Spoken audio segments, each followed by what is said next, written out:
Buenos días si es de día, buenas tardes si es de tarde y buenas noches si es de noche, ahí donde usted vive. Su servidor que te habla, José Dávila. Y en esta ocasión quiero hacer una actualización sobre un trabajo que hasta ahora pues lo tengo en videos, y que en algún momento, si me animo, pudiera transferirlo por escrito. Y bueno, me gustaría honestamente, aunque sea de mi propio dinero, tratar de experimentar y editar un libro y lanzarlo a ver lo que pasa. Esta actualización corresponde al tema de si Jesús de Nazaret existió o no existió. Aquí en mi canal tengo 17 videos aproximadamente sobre el tema. Y bueno, 17 videos porque el tema es un tema tan complejo que requiere tiempo para explicar ciertas cosas, para que aquellos que tropiecen con estos videos pues entiendan. En esta ocasión voy a tratar de ser breve, esa es mi intención, pero si me excedo de los 10 minutos pues usted tiene la libertad de detener el video y verlo después, o bueno, o simplemente pues apagarlo y ver otra cosa, ¿no? Así que les adelanto que no me gusta hacer primeras y segundas partes, así que este tema pues lo voy a tratar de acomodar en 10 minutos, pero si no es posible pues nos extenderemos. En esta ocasión voy a hablar sobre el autor del libro Año 303, la invención del cristianismo. El autor se llama Fernando Conde Torrens. Y bueno, he visto un par de conferencias en la web sobre este señor, ¿verdad? Como el anfitrión, ¿verdad? Como la persona, el expositor, ¿verdad? De las conferencias. Y en estas conferencias él ha adelantado algunas posturas que están puestas en el libro. Obviamente él no lo dice todo, porque te deja picado para que vayas a ver el libro, para que lo compres y lo leas. Sin embargo, algunas cosas de las que dice son refutables. En las conferencias, este señor Fernando reta a las personas a que no comenten sobre el libro si no lo han leído. Él dice que muchos de sus detractores, de las personas que se han atrevido a comentar sus posturas, en realidad no han leído el libro. Simplemente pues quizás por conferencias que él ha dado pues se animan a contestar, y esta no va a ser la excepción. Yo no he leído el libro, quiero comprarlo, pero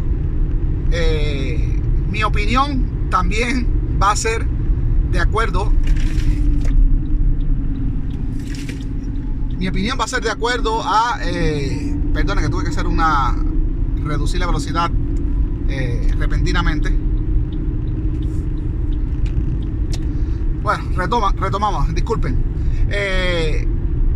Mi opinión también responde a estas conferencias que él ha dado, que a mi entender no necesito leer el libro para comenzar a abordar esos argumentos que él ha dado en las conferencias.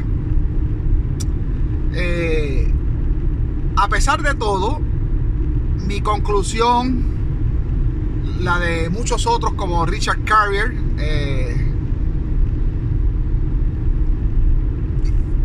en realidad muchos otros investigadores que no pertenecemos a la élite oficial, ¿verdad?, de historiadores, sino que somos investigadores independientes, todos hemos llegado a la misma conclusión de que el Jesús de los evangelios no existió, que no hay ni un solo gramo de historia en este personaje. Sin embargo, algunas personas hemos llegado a esa conclusión investigando por distintas fuentes, y cada cual pues ha llegado de una manera distinta a la misma conclusión. Las posturas de Fernando, de este señor Fernando Conde, con todo el respeto que él se merece, son un poquito debatibles. Como por ejemplo, él indica que Lactancio y Eusebio de Cesarea compusieron son autores de los 4 evangelios, algunas cartas paulinas, las cartas de Pedro, Santiago, al Apocalipsis, e inclusive algunas de las cartas que se enviaban entre supuestamente hermanos, cartas que se le enviaron a emperadores o a líderes del Imperio Romano, donde se hablaba despectivamente de los cristianos, lo que hace un contraste, ¿verdad?, con los evangelios. Y en fin, básicamente esa es la teoría de él, o la hipótesis. Y eso es lo que me ha animado a debatir en este video. Antes de comenzar venía pensando tratando de organizar mis ideas, cómo lo iba a exponer. Y bueno, algunas ideas las pude organizar y otras decidí a que según salieran en el video, pues así mismo las iba a exponer. Bueno, este argumento de que Lactancio y Eusebio de Cesarea compusieron los 4 evangelios y todas estas cartas, él dice que según él afirma, él de todo aporta pruebas. No he leído el libro, pero honestamente no necesito ni leerlo para refutarlo inmediatamente. Es que él no va a tener las pruebas. Me lanzo y me arriesgo a decir que él no va a tener las pruebas para decir que estos 2 individuos compusieron todas estas cosas, estos textos que son en realidad van en distintas direcciones.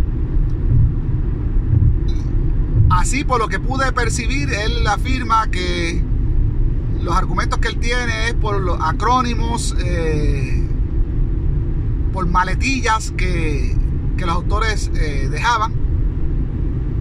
Para explicar lo que son maletillas, o por lo menos lo que los españoles conocen como maletillas, es como por ejemplo, bueno, yo creo que tengo una maletilla. Cuando yo hablo en mis videos y repito una palabra, acostumbro a decir valga la redundancia, valga la redundancia. Pues repetir tanto en mis videos, valga la redundancia, eso se convierte en una maletilla.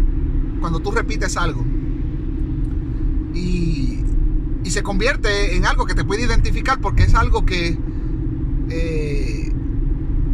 lo dices tanto que es común en esa persona. Fernando pues argumenta que por estas maletillas él reconoce a Eusebio de Cesarea en las interpolaciones y en estos textos. Como les dije, quiero comprar el libro. Quizás en el futuro cambie de opinión y yo estoy abierto al cambio de opinión. De hecho, estos videos que hago están abiertos a actualizarse cada vez que nos llegue información. Si usted no tiene el tiempo para estudiar este tema, yo lo hago por usted y les pongo lo que aparece, ¿no?, sobre el tema. Yo no soy como otros que una vez, y quizás lo pueda hacer en el futuro, pero no en este momento, en que, por ejemplo, hay autores que escriben un libro y le está generando una ganancia, y si de momento le llegara alguna información que contraríe todo lo escrito en aquel libro, el autor va a tratar de quedárselo callado para no afectar la venta del libro, porque si él hace un cambio repentino de postura en un libro posterior, podría ser, el otro se va a anular, ya no va a tener venta. Habría que ver cómo responde este nuevo libro. Son riesgos que nadie se quiere correr, Y lo más inteligente que uno haría sería, bueno, si este libro me está generando dinero, déjame aguantar, retener esta postura en lo que yo exprimo la ganancia de este libro. Y después, pues entonces ya cuando ya yo vea que ya está bajando, que la curva, como se dice con el COVID-19, que la curva va en declive en la gráfica, entonces expongo la nueva información y sigo ganando dinero. Yo pues con estos videos no gano nada, entonces no tengo por qué retener alguna información nueva que contraríe la información que ya tengo. En la búsqueda de la verdad uno debe seguir investigando y hay veces que información que uno tiene pues se reemplaza por información fresca, nueva, y así es. Así que no descarto que leer este libro, si lo quiero leer, algo entiendo que voy a rescatar de ese libro. Quizás él aporta alguna prueba de algo que yo no he investigado y algo rescataré. Pero en este particular de que Eusebio y Lactancio fueron los autores de todas estas de todos estos textos, cartas y demás, no se me hace plausible, no es convincente y no tiene sentido tampoco. No tiene sentido. Antes de yo no he leído este libro, pero lo que yo he investigado por otros escritores y bueno, pues analizando, ¿verdad?, los textos y todo lo que tenemos disponible en la web actualmente para que cualquier persona la revise. Lo que tenemos es que el primer evangelio, y en eso hay un consenso general, el primer evangelio escrito es el de Marcos. El de Marcos. Y es obvio que otros autores, por ejemplo el autor de Mateo y el autor de Lucas, son autores que no se conocían entre sí. Es obvio que son autores que escribieron a comunidades distintas y con un fin en común. Sabemos, y esto pues nos ayuda a nuestra investigación, sabemos que el idioma empleado en los evangelios, desde las copias más antiguas que se tienen, pues el lenguaje fue el griego koiné, que era un griego como que no era el griego que más usaban las élites cultas. Era un griego como para la persona media y media culta, personas que sabían leer pero no eran de la clase alta, no eran aristócratas ni nada de estas cosas. Sabemos que fue escrito en griego.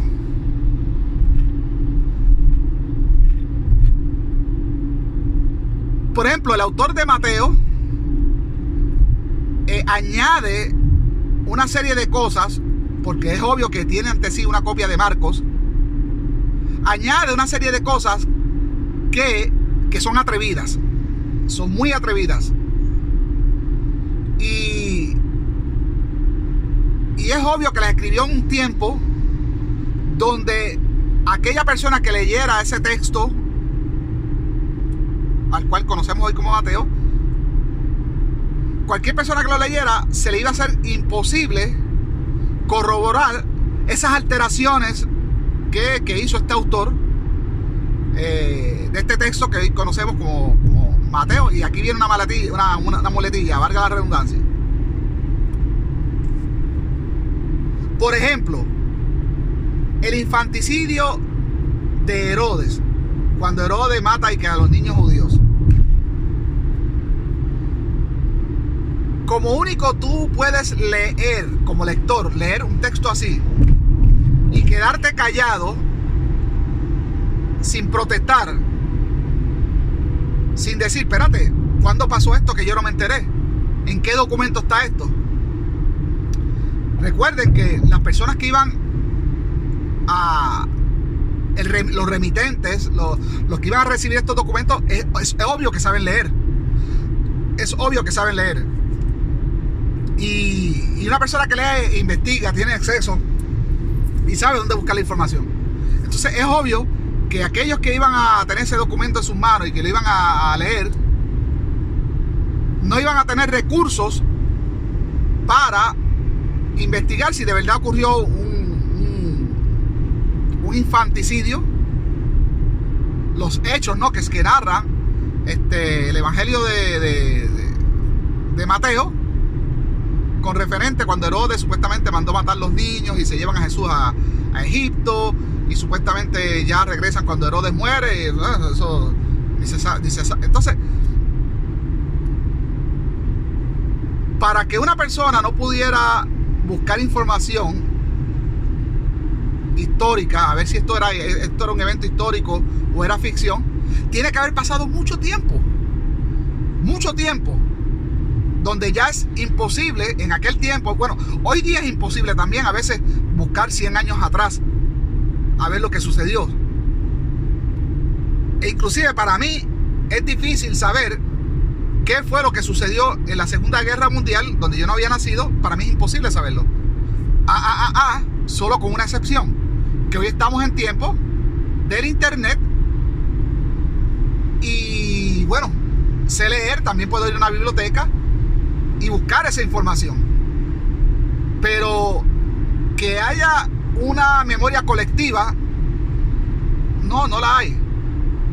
Necesitamos recurrir a documentos, a buscar en la historia para poder tener una idea de lo que ocurrió, por ejemplo, en la Segunda Guerra Mundial, ¿verdad?, para los años 40. Así que imagínense en aquel entonces que no había internet, la historia, ¿verdad?, estaba controlada, ¿verdad?, por las élites, por los emperadores, los prefectos, etcétera, etcétera, etcétera. Y la gente común, aunque supieran leer, solo tenían acceso a copias de poemas y de pensamientos que circulaban en aquel entonces, que eran para, ¿verdad?, para las personas comunes. Pero la información que era clasificada como histórica, documentos oficiales, pues solo la aristocracia era quienes controlaban eso. Entonces, un evento como el de Herodes allá en Judea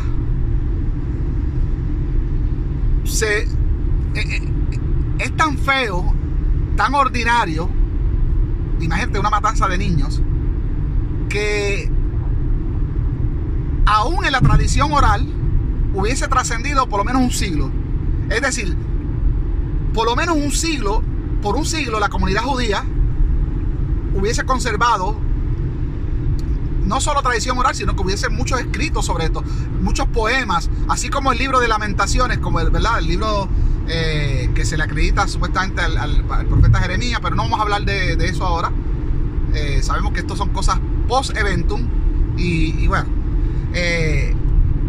pero si hubiese ocurrido algo así, pues hubiese mucha información que respaldara eso. Obviamente sabemos que también, cuando investigamos a fondo, sabemos que tanto el libro de Mateo como el de Lucas, los autores tomaron muchas cosas del Viejo Testamento, del Antiguo Testamento, como cuando el faraón pues intenta matar los niños de Israel, y ahí es que ponen a Moisés en una canasta en el río Nilo. Y bueno, eso también es un plagio de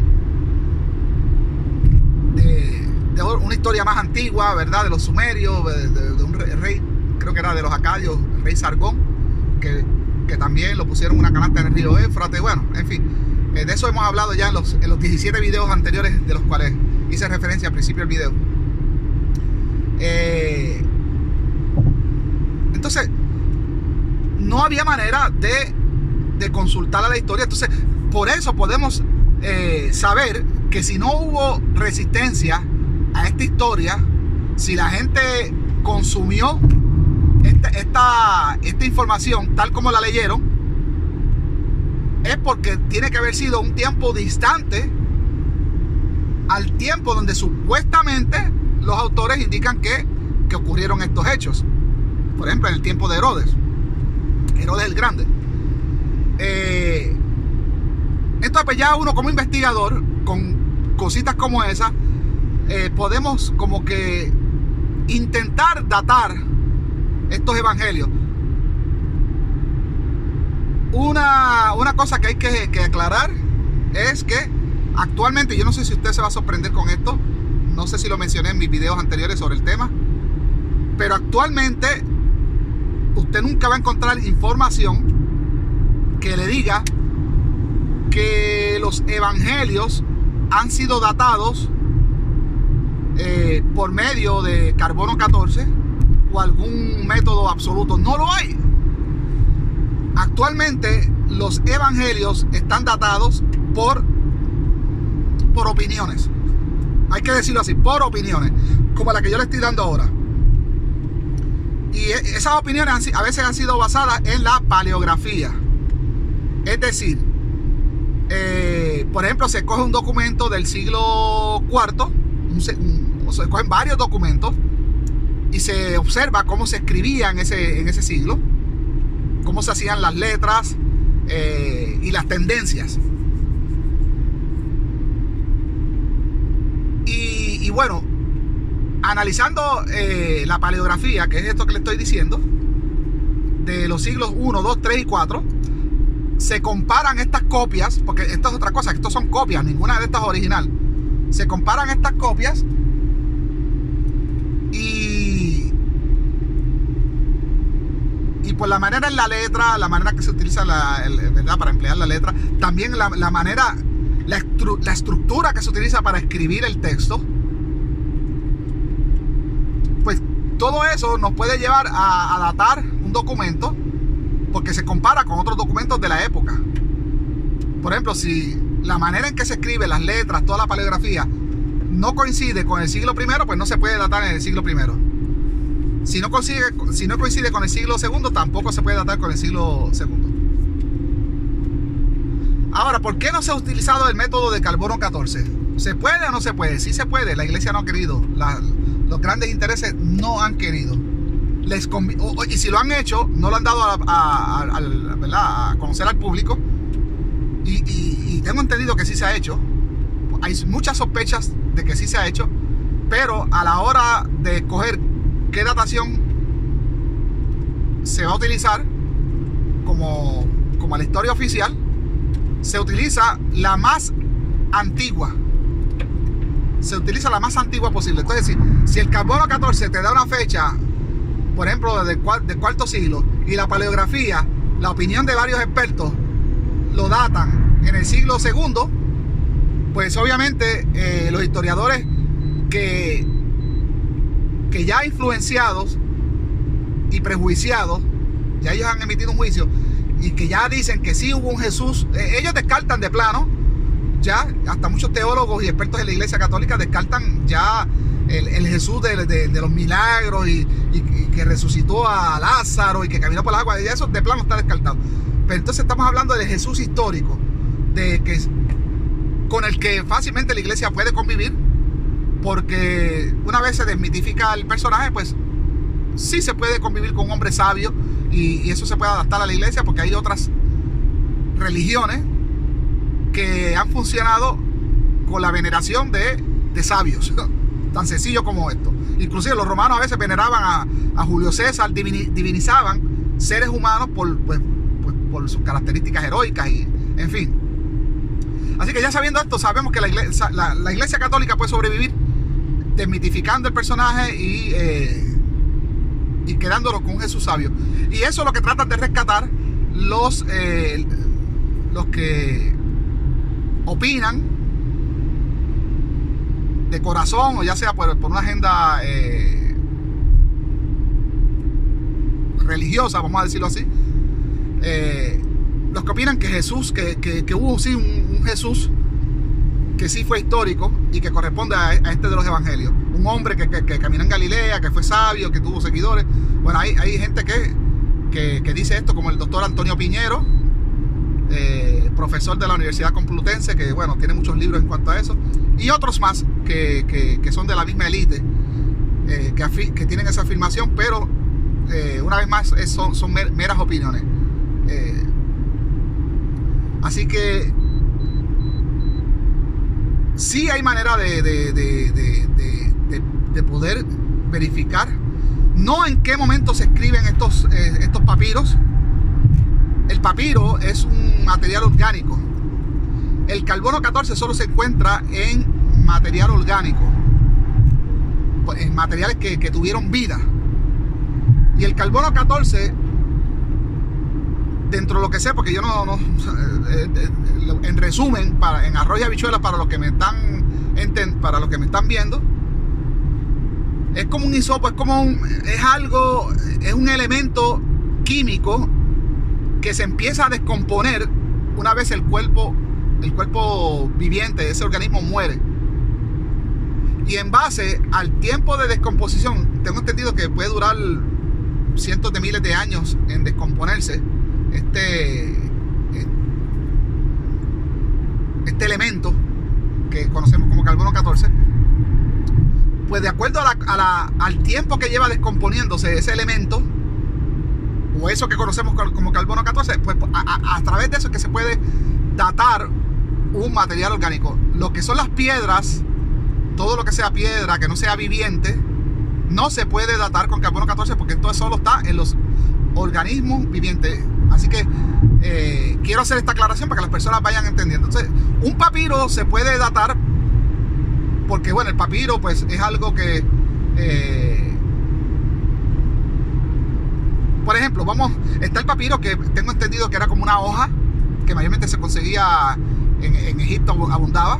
Esa hoja se procesaba, se ponía a secar y después se vendía para ser usado para escribir. El papiro puede tener una edad distinta a la edad en que ese papiro se utilizó para escribir. Así que la datación de un papiro no debe ser exacta al tiempo en que se escribió. Puede haber un margen de error a veces hasta de 100. Hay que ver por cuánto tiempo se conservaban estos papiros para ser vendidos para propósitos, ¿verdad?, de escritura. Como el ron hoy día, ¿verdad? Hay ciertas bebidas alcohólicas que mientras más añejos, más costosos son. Entonces, pues, tengo entendido que el papiro también, para probar la calidad que era y para poder probar de que era un papel que iba, o un material que iba a durar, que iba a durar bastante, pues tenía que ser probado y tenía que ser como añejado. Así que hay que ver en qué tiempo llegaba a las manos del autor este material, estos papiros, para que fueran utilizados, ¿verdad?, para la escritura. Entonces, sí se puede utilizar el método de carbono 14, pero por esa imprecisión, pues, y por agendas ocultas, como he dicho, pues, los expertos han optado por utilizar los resultados de las opiniones que se hacen basadas en la paleografía, en la manera de escribir, en el estilo y la estructura de una escritura comparada versus escritura de distintas épocas de la historia. Así que si a usted le sorprende eso de que no hay, en realidad, no hay un método absoluto que diga cuándo se escribieron los evangelios. Por ejemplo, el evangelio de Marcos ha sido datado como entre el año 70 y el año 90. Esto no es porque esto es basado en meras opiniones que convienen a la iglesia y a la fe, pero no hay un método científico, más allá de toda duda, que diga, ok, ya se supo, por fin, ya no hay, se acabó la discusión. Esto es del año 70 y bueno, ya no hay más nada que decir porque se comprobó. No existe ese método. Son meras opiniones que una vez se establecen como oficiales, pues también cierran como que el capítulo y la gente pues ahí lo deja. Y lo que siguen repitiéndolo, y usted va a ver que hay muchas personas que dicen, no, que el evangelio de Marcos, que es el más antiguo, pues pertenecen a esta época. Y más aún son más atrevidos y dicen que las cartas de Pablo son más antiguas todavía que el Evangelio de Marcos. Todo esto basado en meras opiniones.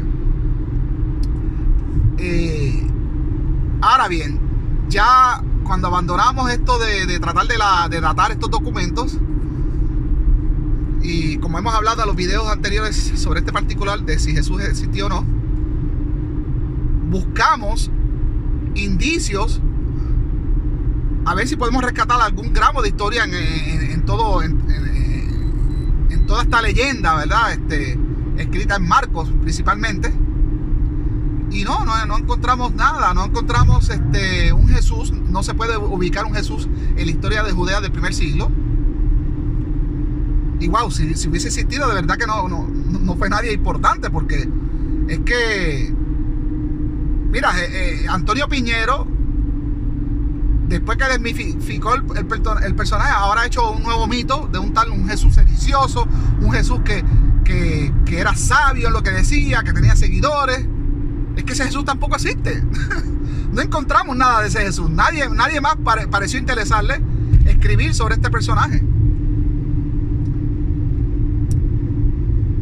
Y bueno, ya hemos hablado del testimonio de Flavio Josefo, y que si Plinio es joven, que si Tácito, que si Suetonio. Ya eso lo hemos hablado en otros videos. No estamos hablando de ese tipo de escritores que estamos casi seguros que son de la misma élite que empezaron a dar forma al cristianismo. Y es que así funcionaba en la antigüedad. En la antigüedad no había internet, no había a veces maneras de conservar una historia, de conservar cómo eran los inicios hasta de una civilización, y había que inventarla. Ya había pasado con los judíos anteriormente, y descaradamente lo podemos ver en la Biblia. También hablé de eso.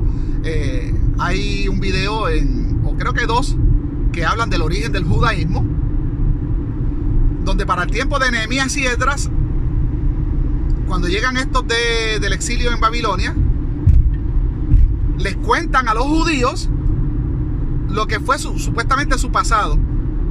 Y si uno lee lo que es Nehemías 8 en adelante, y Esdras, por ejemplo, de Esdras, desde el capítulo 10 en adelante, pero se puede leer todo en todo su entero contexto. Pero ahí más o menos en esas coordenadas de esos textos de Esdras y Nehemías, pues se puede constatar que los judíos no sabían de su pasado. Y es ahí donde se les adoctrina, se les lee, y se les adoctrina basado en unos textos, en unos libros, unos rollos que el sacerdote Esdras les lee, y eso está todo escrito ahí. Y está claro, uno puede llegar a la conclusión que los judíos ni sabían ni de Yahvé o Jehová, como usted le quiere llamar, ni de Moisés, ni nada, ni de las leyes toraicas, ni la tradición toraica, nada. No había una conciencia colectiva. Así que, igual, para sostener un cristianismo, que el emperador Constantino, y en eso estoy de acuerdo con este autor, Fernando Conde Torrens, para sostener un cristianismo un edificio tiene que tener ¿cómo decimos? Cimientos, porque si no se cae. Igual cualquier doctrina, cualquier idea, ya sea de política, de derecha, izquierda, no importa, cualquier religión debe sostenerse con algo, porque si no, no sirve. Y en eso es que las mentes del pasado trabajaron duro para escribir cosas que dieran sustento al cristianismo. Por ejemplo, el que escribió Marcos, si usted lee Marcos sin haber leído los otros evangelios, que Marcos es el primero, en eso coincidimos todos los investigadores sobre el tema. Si usted lee Marcos nada más, si Marcos fuera lo único que pertenece al Nuevo Testamento, no hay razón para haber una religión. No existiría Jesucristo de Pablo, ni nada de eso. De verdad que el Evangelio de Marcos está sencillo, no hubiese pasado desapercibido y no hubiese creado emociones, ni una religión, ni nada.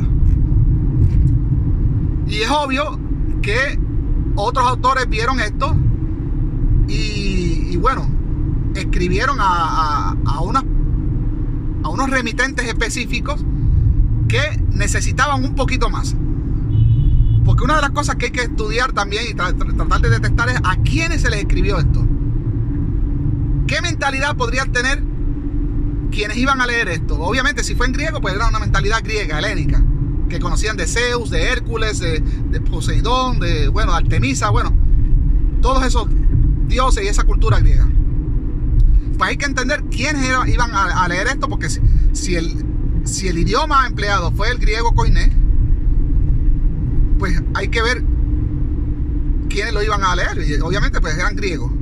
Hay que conectar con esa población. Tú tienes que decirle algo que cuando ellos lo lean, conecten. Y una manera de ellos es tratar de exponerle a ellos personajes que sean compatibles con la creencia griega.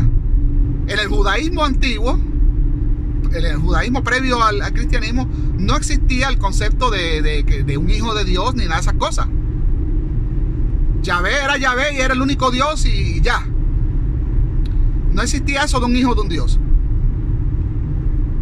Entonces todas estas cosas se le van añadiendo poco a poco al personaje para conectar con esas personas que iban a recibir estos textos de primera mano.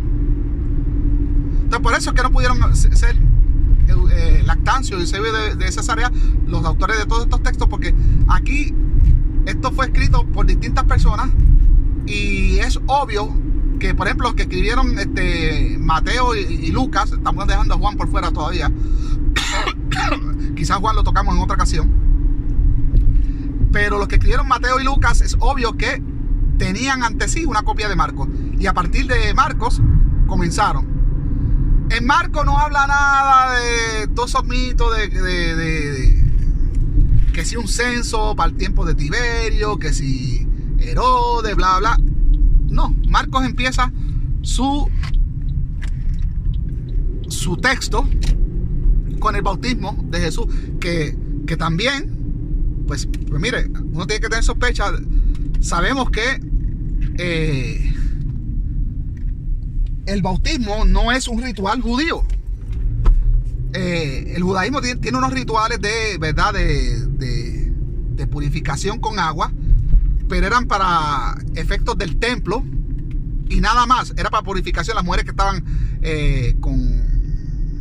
con el periodo, que estaban impuras, o qué sé yo, habían parido una niña y tenían había unas leyes específicas en el judaísmo que exigían el ritual de purificación, pero esto del bautismo no corresponde a ese ritual. Esto es supuestamente un ritual que no es de purificación, sino como de ingreso a una sociedad. Era como que de supuestamente lavar los pecados y nacer de nuevo. Eso no existía en el judaísmo. Entonces estos elementos se van poniendo porque entre los griegos pues habían rituales similares y hay que conectar con ellos. Se emplea, como le dije, el concepto del hijo de un Dios creador, que ya estaba, era de los griegos. Se emplea también lo del personaje del mal, del inframundo, como era Hades, en la religión griega, la creencia griega, Hades, que era el dios del inframundo. En el judaísmo no existía tal cosa de inframundo ni nada de esas cosas. Entonces se utiliza el nombre de Satanás para ponerlo como un dios de un inframundo que no existía en el judaísmo. Inclusive en el judaísmo, las veces que se menciona a Satanás, Satanás es creo que en el Antiguo Testamento Satanás menciona como 3 veces. En el libro de Job, donde Satanás es amigo de Jehová, y Jehová y Satanás hacen una apuesta donde la apuesta de Jehová es asquerosa y todo lo que se ve ahí es asqueroso. Entonces, por otro lado también, no sé si es en el libro de Samuel o en el libro de Reyes, se habla de un censo que supuestamente, esto está comentado en varios libros, creo que en Samuel y en Reyes, o si no me equivoco en Reyes y en Crónicas, pero es en 2 libros distintos. Se habla de la misma situación, pero en una se dice que Jehová es el que manda el censo, y en otra supuestamente que Satanás es el que ordena a rey David hacer este censo. Son las únicas menciones de este Satanás, y no es un personaje del inframundo ni nada de esas cosas. Entonces no existía en la religión judía este concepto del inframundo. Entonces se le añade todo esto a esta nueva ensalada, a este nuevo producto, para que sea compatible con la mentalidad griega que va a leer esto. Había algo más. Hay un poco también de antijudaísmo. Hay mucho antijudaísmo en estas cosas, porque el que sabe del judaísmo sabe que Jehová, pues, en su campamento, ¿verdad? No quería a nadie. Inclusive las únicas personas que podían estar cerca del lugar santísimo ¿verdad? de Jehová, según el mito, eran los sacerdotes. Pero aún entre los sacerdotes había un filtro de personas que podían estar en la presencia, en el lugar santo el lugar santísimo del templo, del tabernáculo. Y en ese filtro estaban las mujeres que tenían, las mujeres no podían estar de ninguna clase, y si tenían flujo menos, además tenían que estar fuera del campamento. Pero ahí se habla, creo que en Levíticos, donde no pueden haber cojos, ni ciegos, ni personas con deformaciones, ni eunucos, en fin, hay un total desprecio para personas con algún tipo de defecto. Así que, pues, en este Nuevo Testamento, que se propone como un Jesús, ¿verdad? Como un Salvador, pues Él es todo lo opuesto a este Dios, sino que Él puede hablar con personas, con mujeres con flujo, con leprosos y con todas estas personas sin ningún problema. Sin ningún problema.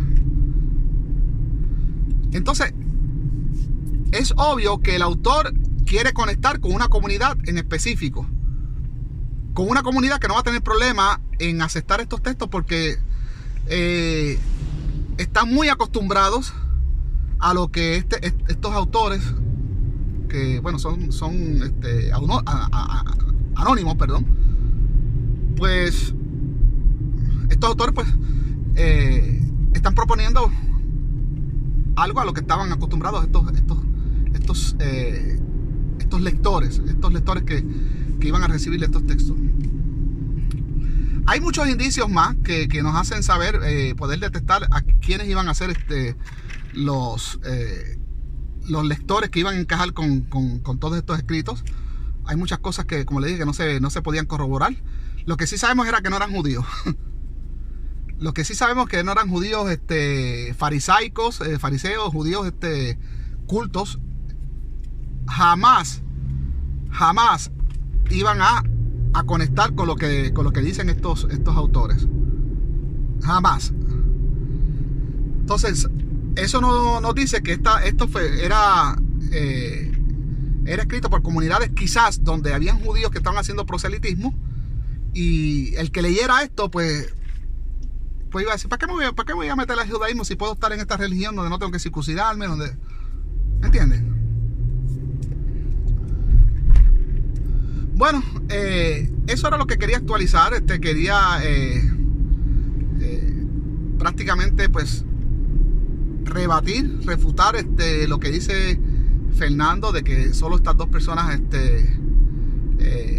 escribieron los evangelios. Eso no necesito ni leer el libro, no necesito ni pruebas, porque es que eso es tan lógico.